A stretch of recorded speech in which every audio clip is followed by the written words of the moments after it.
सबसे पहले अगर वैरायटी की चर्चा होगी तो मैं कहूँगा इलाहाबादी सफ़ेदा। आप लोगों ने इस वैरायटी को निश्चित ही खाया होगा। हर जगह के मार्केट में आपने देखा होगा कि गोल मुलायम स्किन वाला काफ़ी अच्छा चिकना अमरूद जो दिखता है मीडियम साइज़ का, वही होता है इलाहाबादी सफ़ेदा, जिसका अपना एक डिस्टिंक्ट ख़ास फ्लेवर होता है, ख़ास एरोमा इसमें होता है। तो इलाहाबादी सफ़ेदा जो है ये बहुत पहले से बहुत अच्छी वैरायटी है। दूसरा एक और बहुत पॉपुलर वैरायटी है, वो है L49। अब ज़्यादा करके मार्केट में आपको इलाहाबादी सफ़ेदा नहीं दिखकर L49, जिसे सरदार भी कहते हैं, यह आपको दिखाई देता है। अंतर क्या है कि यह जो सफ़ेदा जैसा कि नाम में लगा हुआ है, ये थोड़ा वाइटिश होता है, ये सफ़ेद होता है, चिकना होता है। लेकिन यह जो L49 जिसको सरदार कहते हैं, यह भी लखनऊ से खास करके CISH से निकाली गई वैरायटी है, केंद्रीय उपोष्ण बागवानी संस्थान के द्वारा। तो इसका छिलका थोड़ा हल्का रुखड़ा होता है, ठीक है। यह देखने में उतना आकर्षक नहीं होता है जितना इलाहाबादी सफ़ेदा होता है, लेकिन यह काफ़ी पॉपुलर हो रहा है। श्वेता भी एक अच्छी वैरायटी है, यह भी जो है काफ़ी चमकीला उजला ये होता है और मीडियम साइज़ का इसका फल होता है। इसके अलावा हम एक और वैरायटी की चर्चा करना चाहेंगे। यह वैरायटी भी खास करके केंद्रीय उपोष्ण बागवानी संस्थान लखनऊ में विकसित किया गया है, ललित। और पिछले कुछ दिनों से ललित को लोग काफ़ी पसंद कर रहे हैं।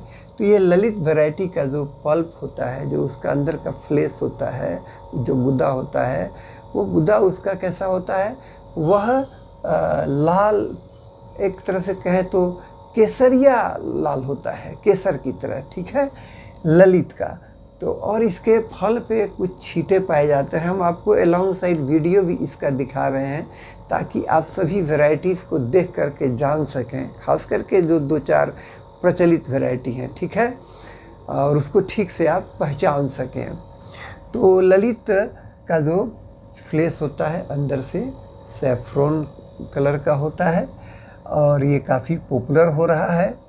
यह वैरायटी जो है इलाहाबादी सुरखा, जैसा कि नाम से ही सुर्ख, यह भी लाल रंग का इसका अंदर से पल्प होता है और ये बहुत अच्छी वैरायटी है, यह भी पॉपुलर हो रही है। पंत प्रभात, चित्तीदार, ये सब भी कुछ वैरायटीज़ हैं। बंगाल का खाजा वैरायटी है। इसके अलावा कुछ हाइब्रिड वैरायटी, आजकल जब वैरायटी की बात होती है तो तुरंत दिमाग में आता है कि भाई कुछ हाइब्रिड के बारे में भी जान लें। तो हाइब्रिड वैरायटीज़ खास करके आपका ये अर्का किरण है, फिर अर्का अमूल्या है और इसी तरह से एक अर्का मृदुला है। तो ये वैरायटी खास करके अर्का मृदुला और अर्का अमूल्या, यह जो है ये इलाहाबादी सफ़ेदा से ही विकसित की गई है। तो इसमें ये जो है अर्का अमूल्या हाइब्रिड है, अर्का मृदुला जो है वो सेलेक्ट करके उसको बनाया गया है, किसके द्वारा, Indian institute of horticulture research Bangalore के द्वारा। तो ये वैरायटीज़ भी काफ़ी अच्छे हैं।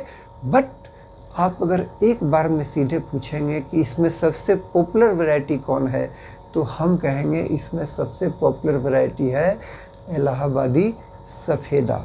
कई कारणों से है, इसकी चर्चा हम बाद में भी कर सकते हैं।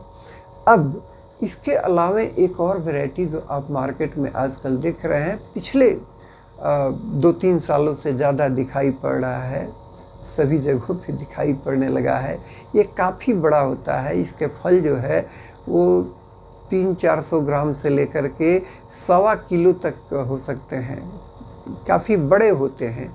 इतना बड़ा कि आपको अगर अकेले इसे एक आदमी को खाने का मन हो तो शायद वो इस पे पैसा खर्च करना नहीं चाहेगा, लेकिन चाहेगा कि ठीक है एक फल इसका घर लेते चलो, इसी में सब कोई खा लेंगे।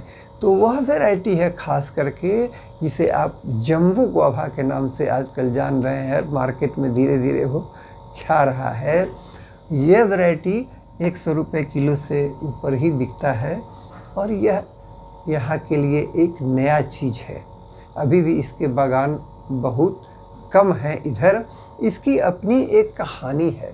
दरअसल यह जो जंबो गुआवा है इसका नाम है वीएनआर बीही, और ये वीएनआर बीही जो है खास करके एक रिसर्च वैरायटी है, और नारायण चावड़ा थे छत्तीसगढ़ रायपुर में, उनके द्वारा खास करके इस वैरायटी को जो थाई गुआवा है उससे ला करके अपने यहाँ इसको डेवलप किया गया है खास करके रायपुर में। और अब वीएनआर बीही जो है ऑल ओवर इंडिया बहुत सारे ऐसे नर्सरी हैं, और जो गवर्नमेंट की भी संस्थाएं हैं इस वीएनआर बीही को काफ़ी रिकॉग्निशन मिला है और इसको लोग लगा भी रहे हैं। इसमें इस जंबो गुआवा में ठीक है लो शुगर होता है, इसका शुगर कंटेंट कम होता है ठीक है।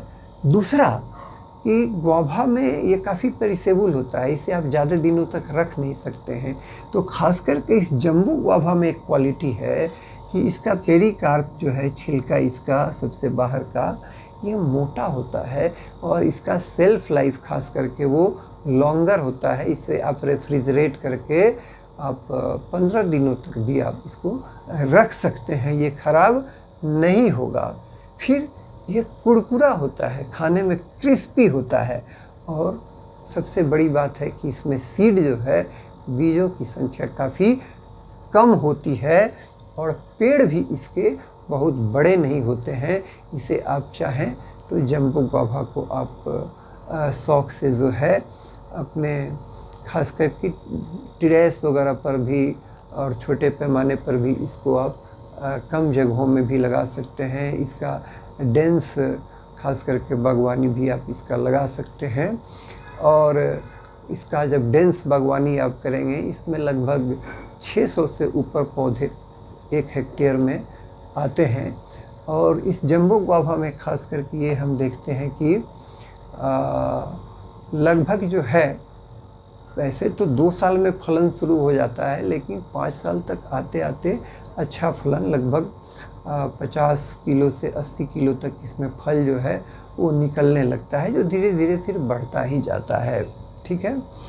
अब इसमें कुछ ऐसे डिसएडवांटेज हैं कि आपको जैसे एक बहुत बड़ा साइज़ होने से हो सकता है कि आपको एक छोटा अमरूद खाने का मन हो तो आप इस पे पैसा नहीं खर्च करना चाहेंगे, एक ये है। प्लस इसमें आपको स्टेकिंग करना पड़ेगा, इसमें आपको खास करके सहारा बिना दिए हुए इसको आप नहीं लगा सकते हैं, क्योंकि इसका डाली जो है अमरूद के भार से उसके टूटने की आशंका ज़्यादा रहती है। अब मेरे मन में ये सवाल आता था कि भाई वीएनआर क्या है? इसका नाम है वीएनआर बीही, ये जंबो वैरायटी है, जंबो गुआवा इसको कहिए, बड़ा है इसलिए जंबो। तो VNR stands for vegetable and rice.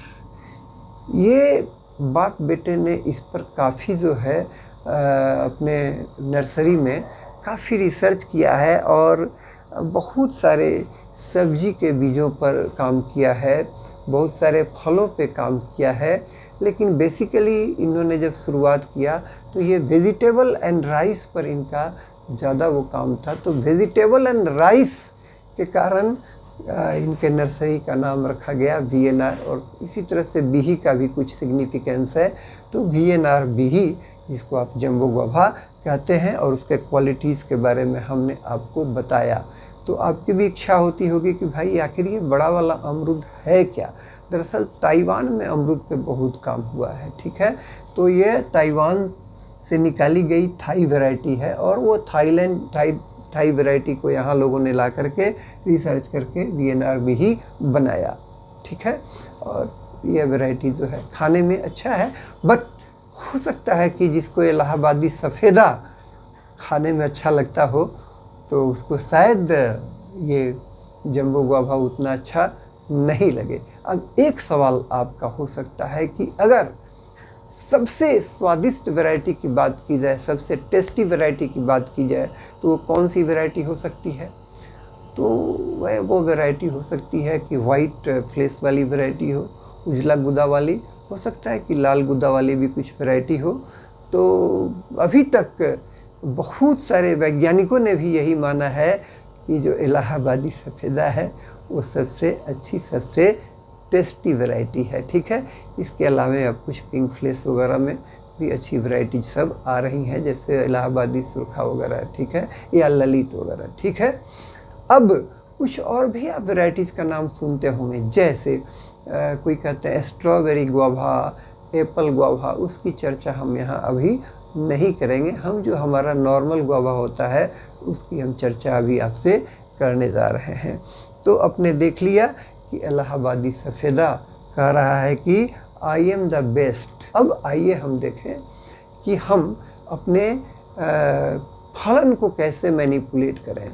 तो अब देखिए, एक आपने देखा यहाँ मृग बहार हमने लिखा है, जो खास करके आप देखेंगे फूल अभी आएंगे आपके अमरूद में, तो उन फूलों में जो फल लगेगा, ठीक है, वह लगेगा आपको जाड़े में। इन फूलों से फल कब मिलेगा? जाड़े में। तो जो फूल खास करके बसंत ऋतु के समय आते हैं, उनका फल अभी आपको खाने के लिए मिलता है, और यही फल थोड़ा फीका होता है, इसकी क्वालिटी अच्छी नहीं होती है, तो उसको कहते हैं अम्बे बहार। मैंने इसे काट दिया है। आप कोशिश करें कि इन फूलों को झाड़ दें, ठीक है, इसको आप इनकरेज नहीं करें। अब कैसे उसको झाड़ेंगे, उसकी संख्या कैसे कम करेंगे, ताकि आपको जो है ये बरसात के सीज़न में फूल ज़्यादा आए, जिससे आपको जाड़े में फल ज़्यादा मिले, वैसा उपाय आपको करना है। तो आपको मृग बहार वाले फूल को रखना है, यानी अभी खास करके जो फूल निकल रहे हैं अमरूद में, इसको अगर आप रखेंगे तो इससे जाड़े में आपको फल मिलेगा, उस फल की क्वालिटी अच्छी होगी, इसे आप रिटेन कर सकते हैं। इसलिए मैंने इसे 2 टिक लगाया है, ठीक है।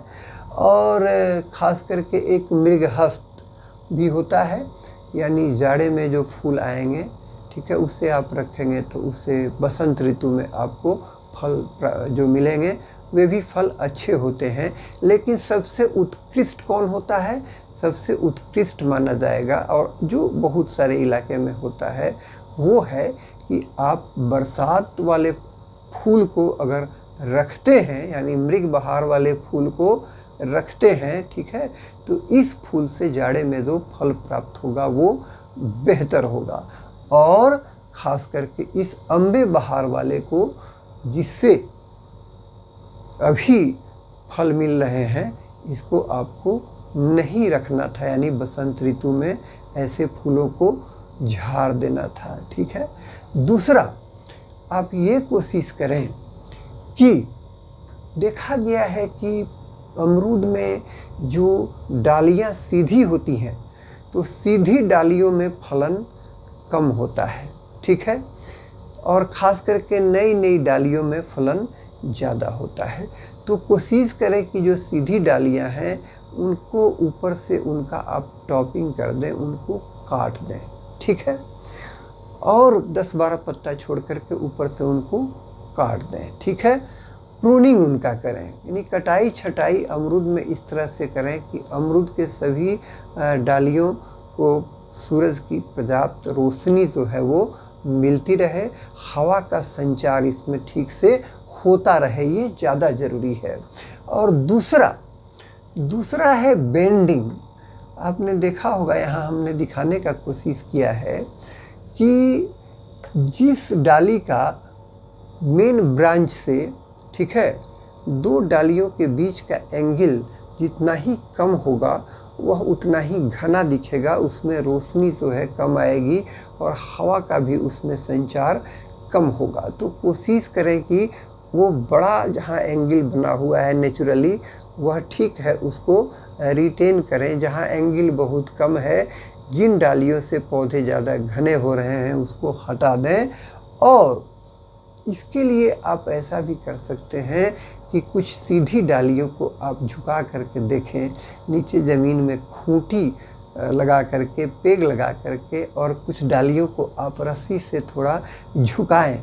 तो ऐसा देखा गया है कि जिन डालियों को आपने झुकाया उस पे फूलों के आने की प्रवृत्ति बढ़ जाती है।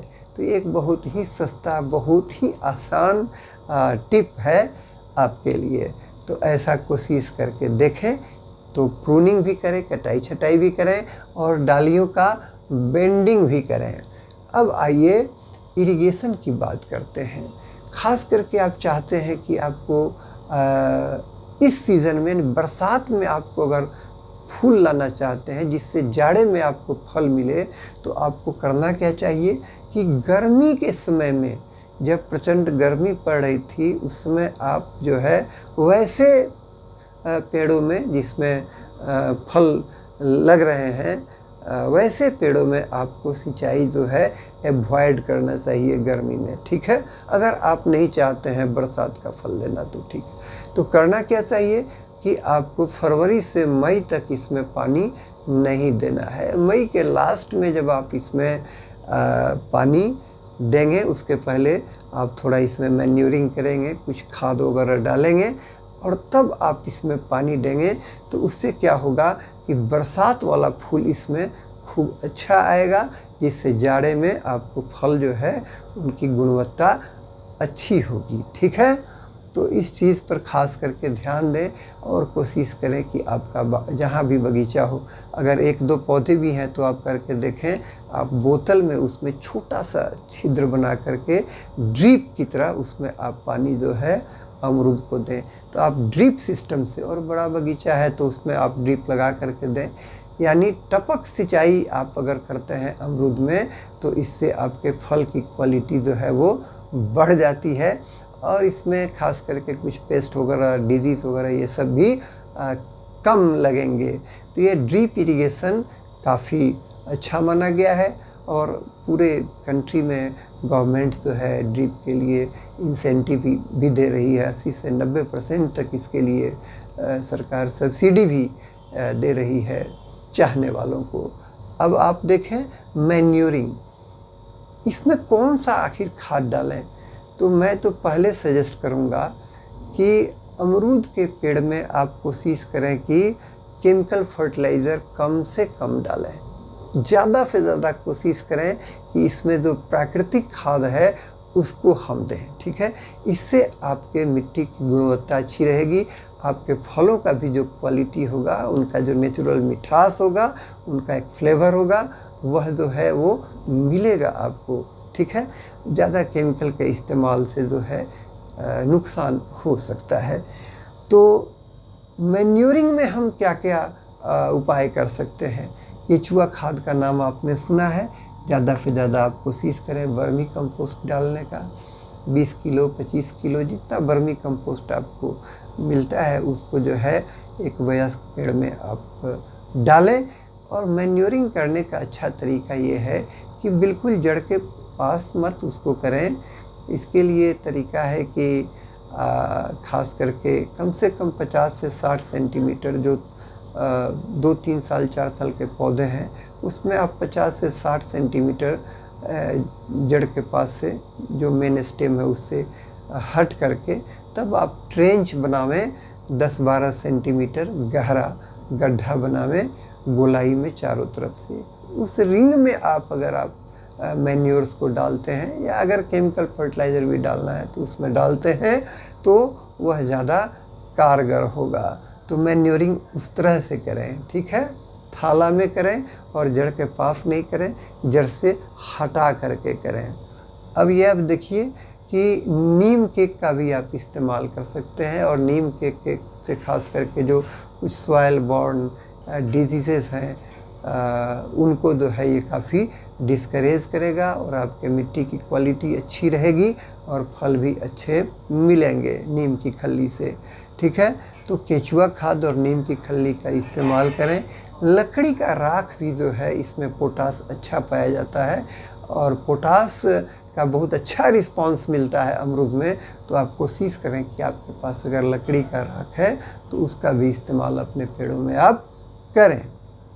दूसरा है इसके अलावा बोन मील। हड्डी का जो चूरा है, जो बोन मील जिसको कहते हैं, हड्डी वाला खाद, और फिश मील जो मछली का जो खाद है, ये बोन मील और फिश मील का प्रयोग आप अमरूद में करेंगे तो ऐसा देखा गया है कि इसकी क्वालिटी जो है बहुत अच्छी होगी, आपके पेड़ जो है वो निरोग भी रहेंगे। यह भी माना जाता है कि आप अपने अमरूद के बागान में खास करके हरी खाद का प्रयोग करें। पौधों के बीच आप मूंग, फिर उड़द, इस तरह से कुछ लेग्यूम्स को लगावें, दलहनी फसल को भी लगावें, तो इससे क्या होगा कि आपकी मिट्टी जो है खेत की अच्छी होगी और ज़रूरी जो आपके लिए नाइट्रोजन वगैरह हो सकता है पौधों के लिए, वो उनको मिल जाएगा। तो ग्रीन मैन्योरिंग यानी हरी खाद का इस्तेमाल आप अपने खेत में करें। और एक मैं अपनी ओर से सजेस्ट करूंगा कि खास करके जैविक खेती में हम लोग चर्चा करते हैं, इसका वीडियो अलग से आप देख सकते हैं, दूसरों का भी वीडियो है और मेरा भी वीडियो मैं अभी डालूंगा, इसको आप देख सकते हैं। तो अभी बीजामृत, जीवामृत, पंचगव्य इत्यादि बहुत से चीज़ों का नाम आप जैविक खेती के संदर्भ में सुनते हैं। तो इसमें खास करके जो जीवामृत है, यह जो है ये बहुत बड़ा टॉनिक है और मैं तो कहूँगा कि ये बहुत अच्छा मैन्योर का काम करता है, वर्सेटाइल है और ये काफ़ी मुफीद है, काफ़ी सेफ़ है। और इसको बनाने के लिए आपको गाय के मूत्र, गाय का गोबर, इसके अलावा थोड़ा गुड़ और एक अच्छे जगह की मतलब मिट्टी जो है बरगद के पेड़ के नीचे की वैसी मिट्टी उसमें आप मिलाते हैं, थोड़ा बेसन मिलाते हैं और इस तरह से जीवामृत जो है बनाया जाता है। आप इसको कुछ अपना वेरिएशन देकर बना सकते हैं, लेकिन ये बहुत ही आसान है और बहुत कम खर्च में जीवामृत बन जाता है। तो इस जीवामृत पर आप लिंक जा कर के देखेंगे और जीवामृत का प्रयोग आप इसमें करें, यानी मैन्योर्स पे ज़्यादा आप जोड़ दें केमिकल फर्टिलाइज़र की तुलना में। और अगर केमिकल फर्टिलाइज़र थोड़ा डालना भी हो तो आप इसे नोट कर लें कि 100 ग्राम नाइट्रोजन, 40 ग्राम खास करके 40 ग्राम फॉस्फोरस और 100 ग्राम पोटास, आप इसको जो है पहले साल में डालें और इसी डोज को आप इतना बढ़ाते जाएं 5 साल तक, ठीक है। तो इस तरह से ये फिक्स हो जाएगा जा कर के 5 साल में 500 ग्राम नाइट्रोजन, 200 ग्राम फॉस्फोरस और 500 ग्राम पोटास। यही आपके पेड़ को केमिकल खाद के रूप में चाहिए, इतना सफिशिएंट होगा, ठीक है। और इसको 2 बार डालें, इसको आप कोशिश करिए कि इसी को 2 पार्ट में बांट लें। एक पार्ट आप इसका डालें, एक हिस्सा जून में और एक हिस्सा डालें इसको अगस्त सितंबर में, ठीक है। इससे क्या होगा कि आप के फलों की क्वालिटी अच्छी रहेगी। बहुत ज़्यादा केमिकल खाद का इस्तेमाल नहीं करें, हो सके तो इसे डिस्करेज करें। एक छोटा सा टिप्स बहुत काम का हो सकता है आपके लिए कि ऐसा पाया गया है कि फूल आने के पहले अगर आप थोड़ा जिंक सल्फेट का स्प्रे करते हैं, जैसे 0.3% जिंक सल्फेट, इसका स्प्रे अगर आप अपने पौधे पे करें और बोरिक एसिड 0.4% का प्रयोग करें, तो ऐसा देखा गया है कि जो फूल आएंगे वो ठीक से आएंगे और फल भी ठीक से लगेंगे। काफ़ी अच्छा रिस्पांस मिलेगा, खास करके इस बोरिक एसिड में से जो बोरोन पौधे को मिलेगा उससे, और इस जिंक सल्फेट से जो जिंक मिलेगा उससे। तो जिंक और बोरोन काफ़ी अच्छा रिस्पांस देते हैं। तो यह भी एक बहुत आजमाया हुआ नुस्खा है। जिंक सल्फेट और बोरिक एसिड का प्रयोग खास करके फूल आने के लगभग 15 दिन पहले करना चाहिए। तो इस तरह से हमने सर्टेन टिप्स को जो है यहाँ पर देखा और हम आशा करते हैं कि यह वीडियो आपको अच्छा लगा होगा और इसके बारे में आप अपना फीडबैक मुझे देना चाहेंगे और प्लीज़ इसको अपने दोस्तों के बीच शेयर भी करेंगे और चैनल को सब्सक्राइब करेंगे। Thank you.